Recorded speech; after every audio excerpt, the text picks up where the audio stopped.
coming up this week on the Center of It All. 2017 has come to a close. We take a look back at some of our favorite stories from the year. From boxing for Parkinson's to Pennsylvania Wild-inspired window art, we show you what makes this community so special. Don't go anywhere. The first show of 2018 starts right now.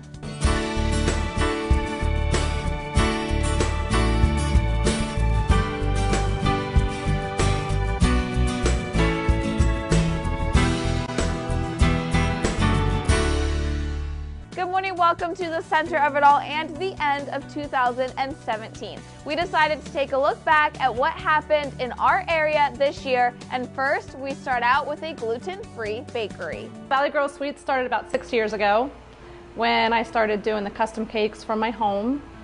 And the name, everybody always asks me the name, but the name came from, because I live in Penns Valley and I'm a girl, so Valley Girl Sweets. I mean, it's as simple as that. I just really enjoyed doing the custom cakes for people and figured I can just kind of go from there. From there led to baking things like donuts, muffins, biscottis, everything ready to go with your morning coffee. But it's what's inside or not inside her baked goods that makes Valley Girl Sweets stand out from normal bakeries. I'm gluten-free, not by choice. So just having to do it for myself and my family, just decided that, you know, I could do it for other people as well, because you can't get good tasting things. I mean, I'm not knocking anybody else, but to get a nice fresh cupcake is impossible anywhere you go. So I just thought I would, after renting this place to get the commercial space, decided that I would open it up to the public and just do strictly gluten-free. It's not just a few things on the menu. Everything she makes and sells is gluten-free. She even has a separate space strictly for her menu items. I have two separate kitchens, so I can bake both. The gluten kitchen is completely separate, has its own doorway, everything.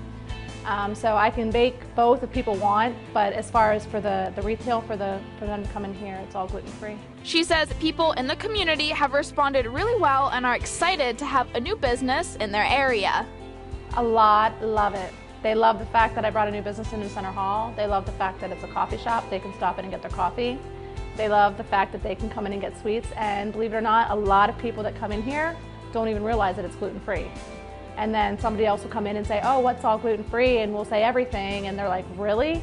So we've gotten a lot of great feedback on the taste, that they can't even tell it's gluten-free.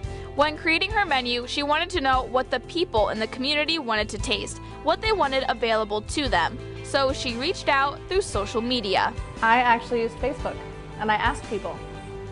I asked people what they wanted or what they wanted to taste. I'd go into the one group for the State College gluten-free and ask them too. And I said, what would you all want? And that's kind of where it all started.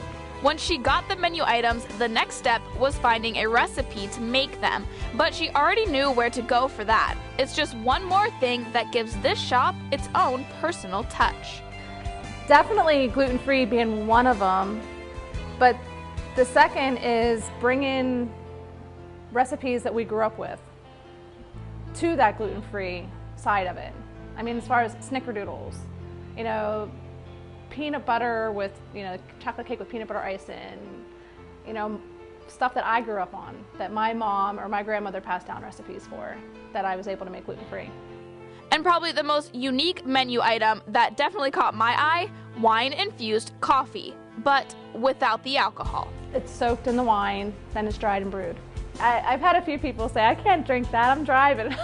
Like, there's no alcohol in it. It's gone. It just has the taste of the wine. It's a special kind of blend that you can't just pick up anywhere. She gets it shipped in from a friend in Napa Valley. But it doesn't just stop at donuts and muffins. She does custom orders as well. Name it, I can do it. I have people sending me pictures all the time of ideas that they want. I mean, I've done 3D cakes of Harley Quinn's face and it all the way down to Florida. I've done a cake for a little boy that I made it look like him but zombified it. I've done, 4-tier, 3-tier cakes. I mean, the possibilities are endless. I mean, people send me an idea and I make it. The best part of this, being able to take her love of art and transform it into something she can share with the people in her community. Decided I could take my art to edible art. Because I'm an artist, I paint, sculpt, draw, just edible art. People like it and the smiles on their face, and it's just rewarding. Has completely been mind-blowing because the feedback that I'm getting from people, being able to share stuff and get feedback from people and, you know, make them happy. It just, I don't know, it makes me so happy to see people smile and leave here and get the comments and the messages that I get just about how good the stuff is, and it makes me feel really good. She bakes so much, we had to ask her, out of everything, what her favorite sweet treat is. Austrian chocolate balls, they're cookies. They're like fudgy cookies with almond chocolate on top. And her best-selling item? Chocolate cupcakes with peanut butter icing. She says she can't keep them on the shelves. Even though she has only been open for a couple weeks, she already has regular customers, and she makes sure she always has their favorite items ready. I have a few of them that are here every day, and they get the specific thing, so I have to make sure that I have them out there for them. Even for coffees too, I mean, we have the same people coming in for the coffee too. When we come back, we show you a workout that has some particular health benefits in mind, and check out a building that was once empty and is now buzzing with life. Welcome back. Victory offers a wide variety of classes, but there's a reason people are gearing up with boxing gloves. Let's take a look. Wrap, stretch, punch. These are actions you'll see people going through every morning at a new class at Victory Sports. It's a boxing class, but this one is focused on more than just teaching techniques.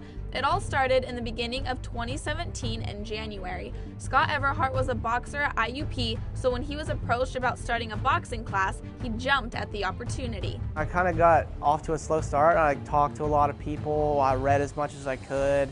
And then it was only after the first of the year where we actually kicked off our classes. So it was really my boss's idea, and I just kind of took it and ran with it. He started doing a lot of research as he came up with ideas on what he wanted the class to be, and he decided he wanted a boxing class for people with Parkinson's disease. It's a small niche of people, but they don't really have that many options around here. So I thought, well, I work with some people that have the disease, and some of the stuff that we've done really made a big difference for them in certain areas. So I thought, well, I can help a lot of people if we kind of make the scale a little bigger. So Parkinson's is a disorder of the central nervous system that affects movement, often involving tremors. It develops slowly, and often symptoms continue and worsen over time. Some of those symptoms include rigidity. You lose a little bit of it's called a neuromuscular connection. So when I say, throw a 1-2 for somebody, it takes a little bit of time for their muscle to respond to their brain and throwing that left and that right. So this class is geared towards helping to strengthen those areas. A lot of research has been done lately that proves that small bouts of high-intensity cardiovascular exercise can go a long way on combating the symptoms of Parkinson's disease. The class is an hour long and starts with stretching. Stretching and flexibility is another problem that people suffer from. They really lose their range of motion, their flexibility, their mobility. So we try to work on that a lot. A big part of the class is really geared towards that. We start off the class with a lot of stretching and mobility work. So I know one of the symptoms that a lot of people really have problems with Parkinson's is flexibility and mobility loss. So they get really rigid. That's something that I wanted to make a mainstay because a lot of people don't really stretch that much anyway. The next step is working on speed and agility. We do simple drills, like we use speed ladders and incorporate speed ladders to help establish that connection and get those motor neurons firing the way they should be. And finally, it's boxing time. The last half of the class is a high-intensity circuit. 25 to half an hour ending, we ramp it up, and it's go time. It's high intensity cardiovascular exercise. Small periods of rest and constant movements are supposed to help strengthen the muscles for people who suffer from Parkinson's disease. And that's what Everhart wanted to bring into his class when he designed the workout. Small work periods, so it's constant motion, it's constant. They're getting after it, they're breaking a sweat. They're feeling good about themselves, and a lot of research has been done to prove that that is one of the best ways to treat the symptoms of the disease. And for him, seeing people feel good, healthy, and strong at the end of his classes is pretty rewarding. It's a lot of fun watching people from the first day and progress and learn how to move, how to box, and then as far as their work capacity goes, being able to finish the class and not be exhausted, completely exhausted. So like that aspect's a lot of fun. The progressions that everyone's made so far is pretty phenomenal, and they all do a great job. They work hard, they have fun doing it. Though the classes are laid out with Parkinson's in mind, you don't have to have Parkinson's to take the class. This circuit is open to everyone and can benefit anybody wanting to just come and strengthen their body while having fun. We've had a wide variety of people with different severity levels of disease. So we've had people that come in wheelchairs, they do the class. We've had people without Parkinson's disease take the class. 2, 1, 1, 2. Good. All right. And a couple miles down the road, Lewistown had a grand opening of their own in their community. It's lights, camera, action for the Evolution Arts Center in Lewistown, 7 months after signing on the dotted line. The Art Center finally being officially open is, it was the most important thing to me when we started this, that we could get this up and running in a reasonable period of time, and having the grand opening over is the biggest accomplishment in the shortest amount of time I could have imagined. And she says she couldn't do any of it without the constant support she's gotten from the people in the community, making the opening gala a night to remember. The night of the grand opening was just a culmination of everything that's been happening over the last 7 months. There has been somebody in here supporting us every single day since the day that we opened the doors to just start working on the place. So to have a moment in time where we had a band and we had food and we had people here bidding on more art was just, it was just like the icing on the cake. Where once was bare floors and walls, now hold a stage, auditorium seating, craft supplies, all just little peeks of all the things that are to come. We are coming up on the fall season, so we're doing fall painting parties. We're doing a haunted house. We're going to be in the Halloween parade in town. We're doing a talent show. We have the very first full-length production coming up of a play that I wrote. It's a comedy and it's called Action. And we're in rehearsals right now, and we're going to be opening September 30th, and then through the following weekend we'll be having matinees and regular shows. And we're going to do a Christmas program, and we're going to do musicals, and there's so much we're so excited. They also plan to have activities outside of theater like yoga, dance, private parties, movie nights, and their next plan of attack. The next focus that we have here at the center is we want to finish the music room, and we want to include a recording studio, and we're actually talking about doing a school of rock. And to do the music side of things, they brought in a local who has been in the music business for over 20 years. I grew up here in Mifflin County, and I moved away because I was an artsy person that didn't fit in. And when I started hanging out here with Julie and saw what she was doing and saw the need here, I couldn't not be here. They hope to have the School of Rock program up and running by next summer. Almost everything at the center, from props to supplies, are donated by people in the community. Whether they are returning to the center or coming for the first time, Eufema wants to get the word out about everything the center has to offer to the community. Options are endless. We want people to walk in the front door and still tell us what they want. When we come back, we take a look at some of the wildlife here in our area. Welcome back to the center of it all. Now we have some beautiful wildlife here in our area. We checked out one artist who started painting them onto vintage windows. It starts out as a plain window, but with a little paint, she turns normal glass into a canvas depicting the beautiful wildlife that can be found here in central PA. Just decided to design some things that are PA inspired and Elk County inspired, and that was kind of like the break for me. but it was a lot of fun, and again, everyone responded really well to it, so I got into stickers, and I'm making t-shirts now and koozies, and that's kind of the whole PA made, is the painting and the stickers and everything inspired by the PA Wilds in Elk County and the area. So when I asked her why windows, Poland said that that's just what she's loved to paint on for the last few years. When she was 14, she just grabbed a glass vase and painted a beach scene, and it's just stuck with her. I just started painting more on windows and collecting windows and doing vases and stuff. And my very first show was in the spring at the Ridgeway Rendezvous, and I only had a couple paintings, but like, again, everyone responded really, really well, and I started getting invited to different shows. And I started painting more, and then I was like, wow, I should like brand myself, and that's kind of where PA Made came from. The first thing she ever painted was, of course, being in Elk County, an elk. And she says despite the challenges, those are her favorite animals to paint. Probably the elk.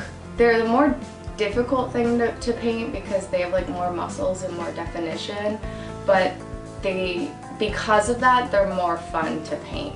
They're kind of more of a challenge. But even though they are on windows, she has a few precautions for people about how to care for them. Don't ever recommend putting them outside or painting in a real window, because paint doesn't like to stick to windows, so they like shouldn't get wet. So I've learned about how to get it to stick better, how to make it not like see-through, so it's just kind of a learning process with every window. She starts by finding a picture for inspiration and then sketches the picture in pencil on the window, going back over it with paint. But she can do more than just wild animals. Have a specific idea in mind? Gotten a couple. I did someone's dog that had passed away on a small window, and then I had a woman that she is at camp up in Driftwood, and she sent me a couple pictures of elk from her camp. And it was like during the winter time, so she had asked me like to do an elk, and she kind of sent me this inspiration. So it wasn't really custom like the dog would be, but she kind of had this idea, and I painted it for her. Even though Poland has only been doing this for the last year, she said she is surprised and thankful for how well her pictures have been received by the people in the community. I always keep saying it went 0 to 60 for me, and like that really, the rendezvous happens in March, and it's now September, and I'm doing this every single day. And like with having the stickers, like I'm getting a lot of custom sticker orders for businesses or for campgrounds or anything like that. So it's been really busy for me, and everyone likes how unique it is. Like, you know, the painting's really unique because they are on windows.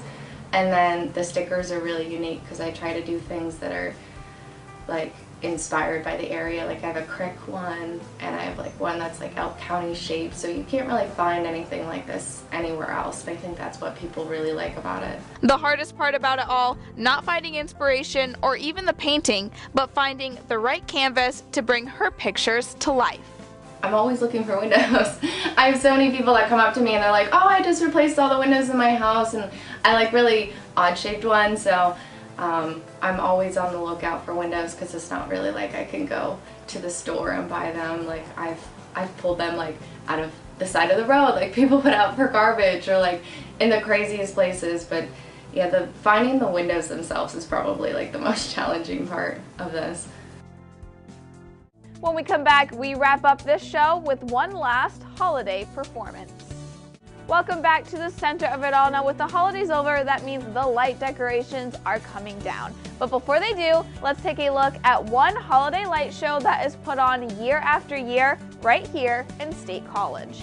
The lights are up, on, and dancing for one house in Center County. The Stoner family has been putting on their holiday light show at their home for the last 4 years. We wanted to do something different, and so we decided that we wanted to sync the lights to music and just create a different experience for people to see. Here we are 4 years later, and it's grown into something pretty nice. People come from all over to see these lights. They say sometimes when you turn onto their road, it's almost impossible to get into their own driveway. Seeing the line of cars cars when we come home from church on Christmas Eve. You can barely get down the road. I think it's hilarious. With people coming from far and wide, Stoner still wanted to have that local community feel to the show. We do the lights for our neighbors and our neighborhood first, and it's kind of grown to a community tradition throughout State College, and even as far as Altoona and Lewistown, people are coming to see the lights. So we want to have that local feel. To help add to that local feel, each year the family picks a charity from the area they ask people to make donations to. This year they picked a charity that they have had a personal experience with. We pick a charity that has directly impacted our family. Both of my daughters have been in hospitals before and had medical things, so we wanted to include charities that have impacted us directly. They say they add a charity every year because it just adds a little something extra this holiday season. It's our way of giving back every year. We spend way more time and money than we'll ever get from a charity every year, but just having a charity involved makes us feel good that we're doing something to better the community. And Jared Boxes help not just local children, but children all across the country as well. So what exactly is the Jared Box Project? It's a nonprofit organization that was actually started right here in State College by the children at Our Lady of Victory Catholic School in memory of their classmate Jared. And this is a Jared Box. It's a plastic shoebox that's filled with games and toys and stuffed animals and word searches and books and all kind of fun activities. And the boxes are given to children in the hospital. So locally, boxes are given to the children at Mount Nittany, in the emergency department, in patient rooms, surgical center, and the cancer care unit. But Stoner wanted to go one step further and add another local element. A friend approached him about a song she had written and was recently picked up to play in a movie on the Hallmark Channel. The joyous feelings that come with this holiday season was the inspiration for the song Happy Holidays. You can see I like Christmas. I like Christmas trees. I like Christmas lights. Like this is one of my favorite things ever. And I love the holidays and just the feeling and the spirit and the giving and just all the things that surround Christmas and what it's about. And she doesn't do it all alone. Her daughter is also featured in the song, and Smith says being able to do this together with her makes it even more special. I've had her do background vocals with some other Christmas songs, and it's just been so much fun to be able to do that with her and see how much she enjoys it, and she's not nervous putting on the headphones and going up to the microphone. It's been really fun. The show begins running on Black Friday and goes until January 1st every night from 5 p.m. till 10 p.m. and runs for 24 hours Christmas Eve. Everybody's so busy nowadays. I think sometimes we forget about, the spirit of the season, no matter what religion or race or ethnicity that you are, and all the issues in the world, and everybody's so mean on social media, and we're just looking for a way to kind of spread some happiness and joy. And each year they try to get creative and make the display different than the last, despite constant challenges. There's constant challenges. Every day a light could be out, a string of lights could go out.